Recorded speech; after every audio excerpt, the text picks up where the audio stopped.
Guess it, a 46. 1946 Dodge half-ton. This is owned by Brad and Sue Phillips out of less than 70,000 trucks of all models and sizes were built in 1946.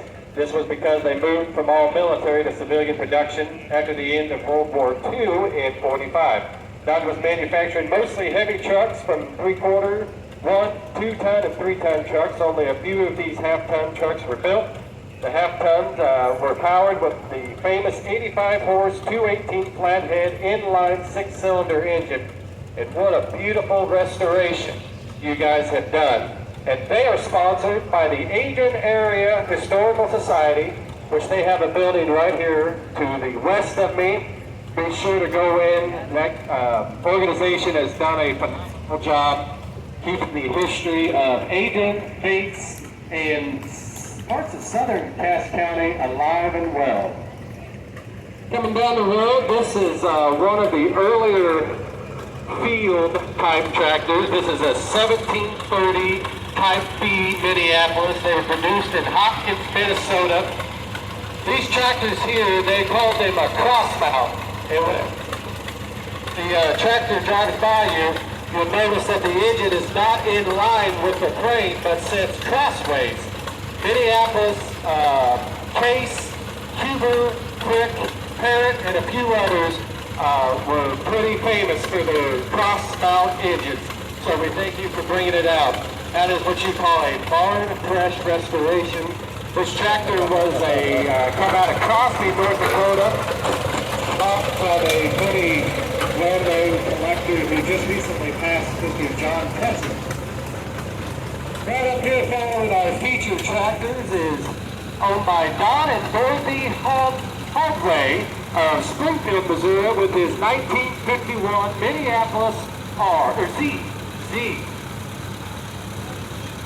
And so Mr. Don's dad bought this tractor new and has been in the family since. You plowed corn with this when you was 9. That's last week. Same tractor. It's always great to see these things stick in the family. Thank you, Mr. Don, for bringing it up. Then we got a 1952 Minneapolis Pauline R. This is owned by Dennis Retz. This is the 2021 Power of the Past. This is the one you beat me out of. Power of the Past, they're always the second weekend of September, Ottawa, Kansas, at the Forest Park. They have a wonderful show, and this year, what do they feature? Oxford. All of our tractors. Thank you for bringing that tractor out to us. Next down the line is a 1947 Minneapolis Pauline CPU. This is owned by Sean and Kara Hornbeck of Peculiar. It's good to see you on a tractor. And he's got the factory canopy. It's got the factory canopy on top. A fine example. Thank you, sir. Another Minneapolis Pauline Z. What year is this one? 1949.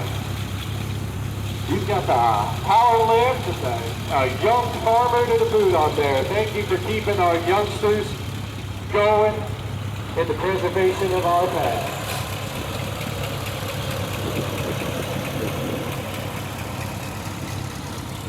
And keeping on down the line with another Minneapolis Moline and the Furry Rider is this 1961 M5. This is operated and owned by Joanne Dees.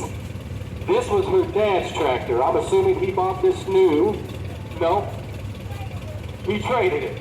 But this was her dad's tractor. Buzz the Tractor Dog. Well, thank you too for coming out. Oh, 10 years he's been riding with you. He's got a good spot. Here we are with a 1947 Chevrolet Roadmaster. This is owned by Willie Stark. And we appreciate, that's Jerry Ferguson driving it. All original there, flatbed. He is ready to go pick up the square bales this afternoon. Another beautifully restored Minneapolis Moline R. This is owned by the Boyles 45 1945. This was restored by Robert and I'm assuming his beautiful wife Helen. And they come to us out of Milo, Missouri. Now they buy, sell, trade any antique tractors, correct? So he's a hoarder. Is your brother. That's the problem we have is we like to buy, but when it comes time to sell, that's where the issue comes in. 109 of them. Well, we appreciate you bringing this beautifully restored art up here to us all the way out of Milo. Get into the heavier Twin Cities. The 2132. This is a 1935. This is owned by Robert Boyle, also out of Milo, Missouri. Now take a look at these wheels whenever he goes by. This tractor, when it came out of the factory, this would have been on steel wheels. And the farmers got tired of losing their dentures going down the roads and in the fields. And so if you look down here on these spokes, you'll notice that they're all welded. These are what we call cut-offs, because they cut the steel wheel off the tractor, welded on these new rims so they can ride smooth. Thank you, sir, for bringing it out to us with a beautiful, beautiful tractor. Trying to have a parade with tractors, sir. Here we are with the president of our association. This is a 1951 Minneapolis Foley ZA, and this is owned and operated by the Wright family. Guarantee that this tractor probably came out of the hayfield Thursday. So, and I got the feeling Monday it's going right back to the rink if it ain't raining. That is what you call a tractor still in use. Another Z Universal. What year is this one? Tom Shockey? Where is he out of? Peculiar. Okay, another peculiar tractor. Another Z. Thank you for bringing it down with an older restoration to it. A little bit bigger than the brother. The Minneapolis Foley UGE Dutch. This is a 1951. You'll kind of notice as it goes by too, this one's got the full weights in the back to kind of give it just a little bit heavier back bottom whenever you wanted to up your plows from 2 to 3. So beautiful U, and I know that he puts this thing to work quite often. So GP, thank you for bringing it with us again.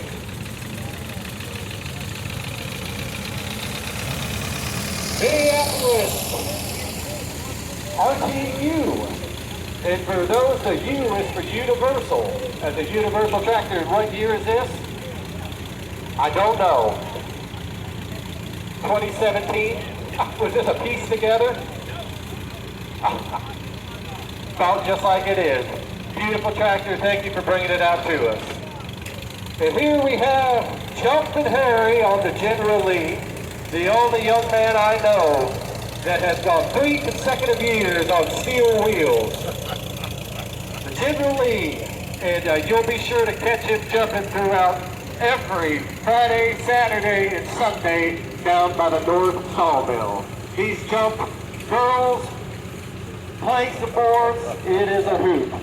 Steve Underwood with his Farmall A, the Colt conversion. And the reason, this is another kind of a unique tractor because Steve here is sitting offside. These tractors would have a cultivator mounted to them, and that way he had a clear vision all the way down the roads that would run right in between the wheels. That way Dad wouldn't tan your hide when you took some of the stalks of corn out. All right, here he comes up. You don't have your card, do you? There we go. I figured after all the work you've done, you'd have me something. Here's a fine young man. This is a 1958 International Harvester 660. This 660 diesel was donated to the association. This young man, Cliff McNutt, took it under his own power, gave it a mechanical restoration all by himself, and you're not even 17? You're 19? Holy smokes, you've gotten old. But how about a big hand? He restored this tractor, took it upon, and he has been doing such a wonderful job. Thank you, Cliff.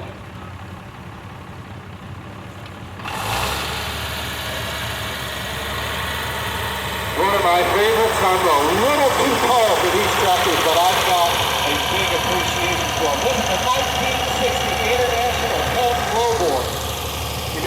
belly mower on there because he was getting out of the next year.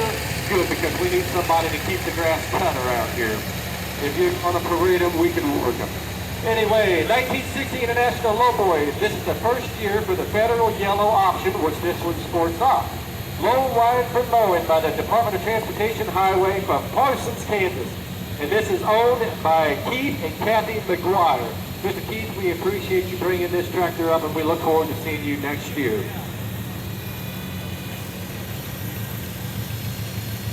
Going from our 4- and 6-cylinder tractors all the way down to our 2-cylinders with this 1952 John Deere Model M. This is owned by, or driven by Randy Skeeters of Stafford, Missouri. You've got the cast wheel race on all 4 tires. That's hard to find, you know that, right? Came with it, stayed with it. These tractors were light, and just like the other tractors I showed off, they would put weights in the front wheels to keep the nose down, and in the rear wheels to give it just a little bit more drag. Because you may not believe this, but there's not a whole lot of bottom to these tractors. They're pretty light. We thank you for bringing it to us, and we look forward to seeing you again. And since the street stays after him, I guess we can just cut right in line wherever we want to. Oh. 1941 John Deere Model H, 55-year-old restoration. This little tractor has been to all 47 shows of the Western Missouri Tractor Machinery Association. Now I notice that it says it's been to all of them. It doesn't say it ran or operated at all of them. But Mr. Don rebuilt and restored the Model H in 1970 after trading for a 1950 International Truck for it. Now I had a 39H, and there was a member here, Don Hill, for those of you that remember him. And Don taught me a trick. If you put these things in 3rd gear, give it a little bit of throttle and pop the clutch, that front end will come off the ground. If you put it in 3rd gear, no show today, it would. Thank you, Mr. Don. We appreciate all that you do for the association in the years past and continue. 1938 is the, okay, I was going to say 38, they were making Cup Cadets. This is a rare of the rare. 67 Hydrostat 123 International Cub Cadet. That is a beautiful little garden tractor, sir. And you've got the dump bed behind it as well. What a great setup you got. Yes, sir. Thank you for bringing this out, and we look forward to... Okay, over by Stafford. All right. Yeah. Well, thank you, sir. We appreciate you coming out.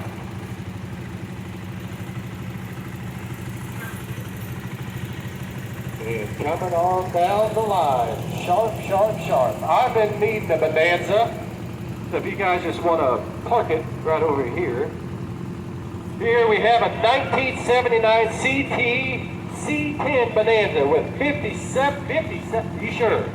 57,000 actual miles. This is owned by Jeff and his lovely wife Brandy. That is Brandy, right, Jeff? Okay. Jeff and Brandy Hill and Tucker Newkirk. Which one of you is Tucker? And what's your name? Miles? Maddox. If I would have kept reading Maddox, I would have seen your name on there. Beautiful original truck. Thank you guys for bringing it out. As we all know, these trucks have really taken a big comeback in the collecting world.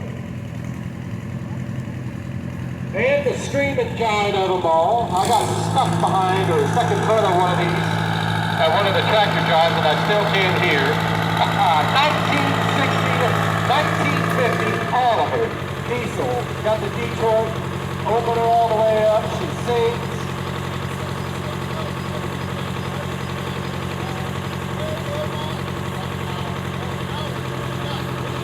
But it's still in the photos at the right spot.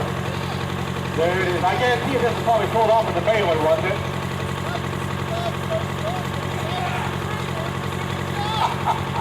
That is his boy. There we go.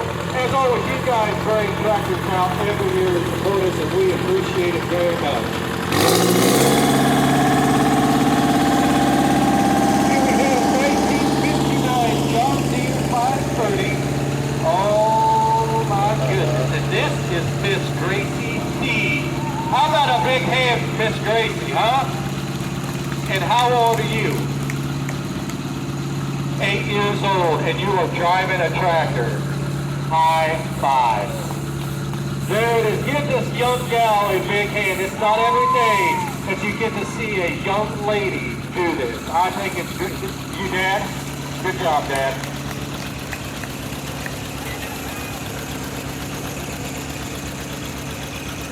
And here comes the Holy Smokers. Usually these guys would start the parade. Now, but of course, see, Steve, what did Darrell get? Did he get Member of the Year or President's Award? Member? This is Darrell Strain on a 16-horse Russell, and Darrell is this year's Presidential Award nominee. He's done a lot of proud nosing to get there.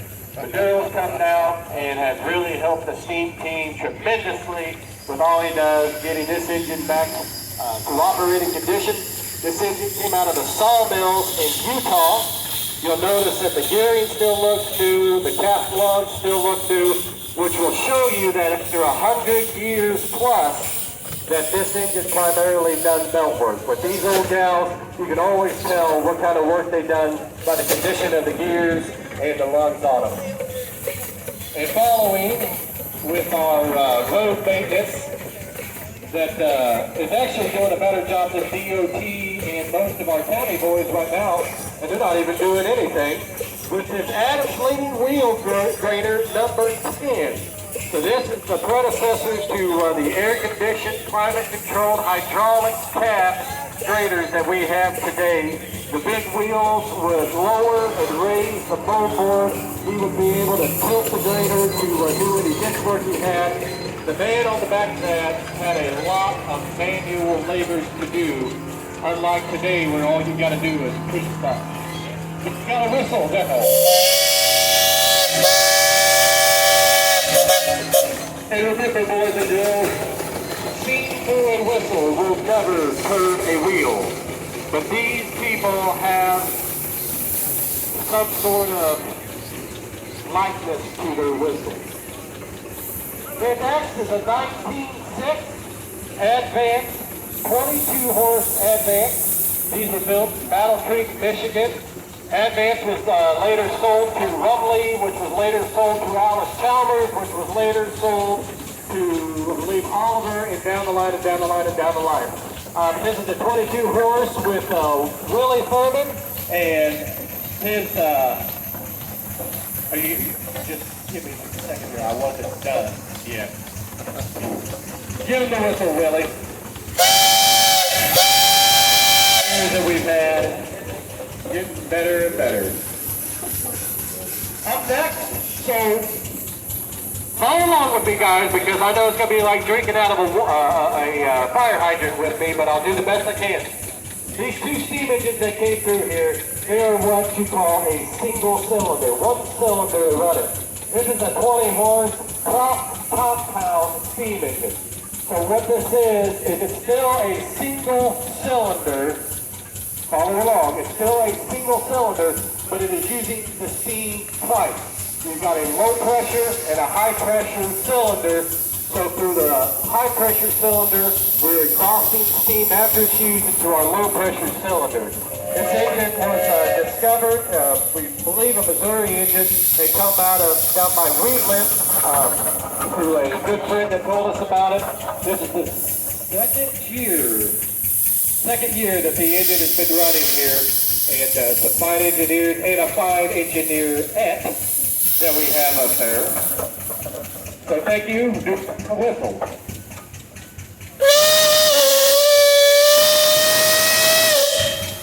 All right, thank you. All right, coming on down the line, we have the big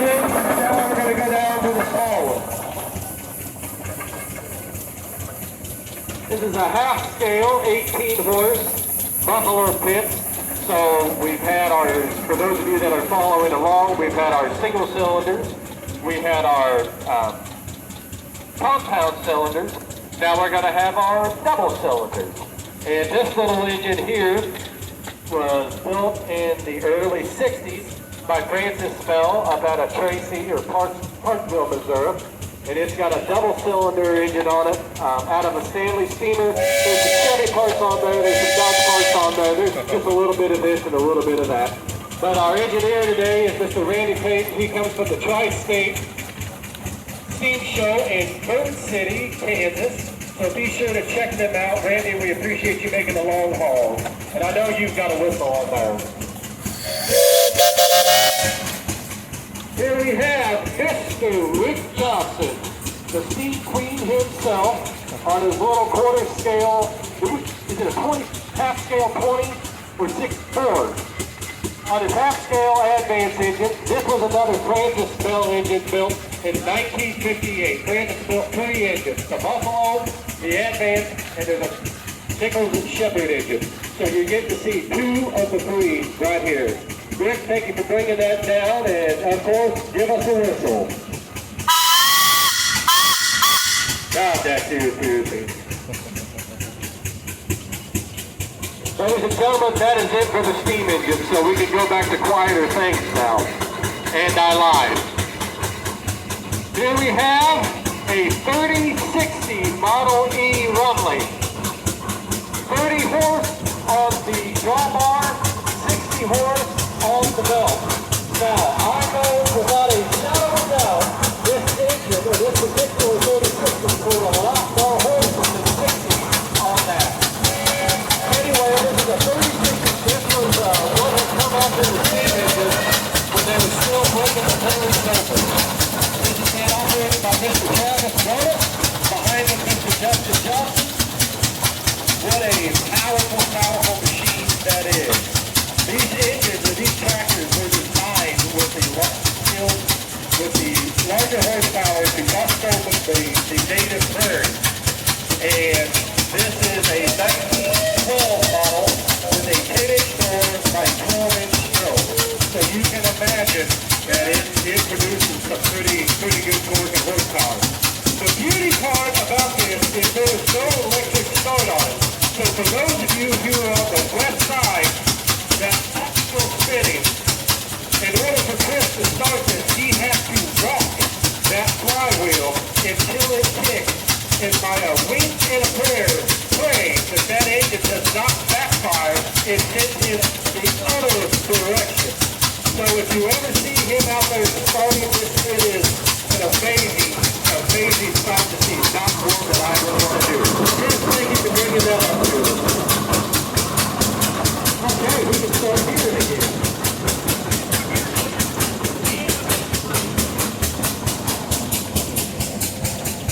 Now we go from the big to the small with this 1941 Farmall H, and this is owned by Tim McKinley of Hugh, Missouri. And this is your hay raking tractor. So we know that probably either tomorrow or Monday it's going right back to the rake. It's always good to see these tractors still being used for what they were designed to do. Thank you, sir, for bringing it all the way from Q. We greatly appreciate it.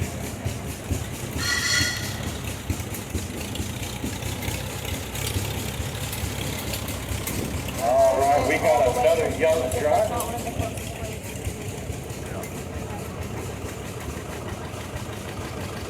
If I was going to play matchmaker, young man, I'd say there's an 8-year-old girl about 5 tractors up, and she's on a 520. But here we've got Carter and his dad, Truman,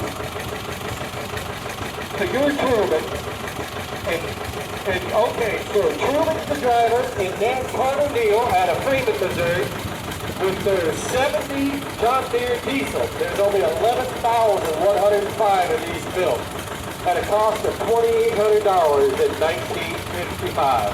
That was some pretty good money. And like I said, buddy, she's about 5 or 6 tractors up ahead. She's on a 520. So Mr. Schuler, thank you. Give this young man a round of applause. More young blood coming into the hobby.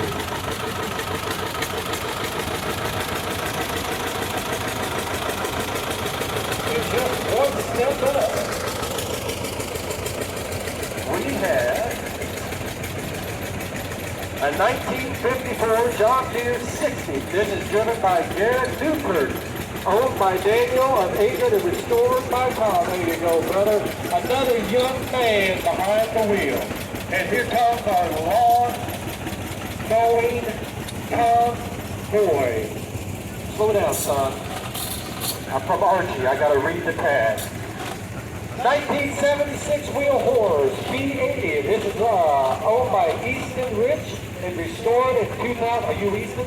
Yeah, thank you, Easton. Another young man. Looking good on a B80 8-speed. Followed behind is a 1987 418A. This is also owned by Austin. This is Botnu and Family Center. Well, that's been a couple of days ago if this was Botnu and Family Center. But this is, and what's your name? Delaney Rich. Well, thank you, Delaney, for coming out. And last but not least, the 1970 Raider 10. Buffalo, boy, Easton's got quite the collection. His little fleet of horses. There it is. Well, thank you for bringing them down.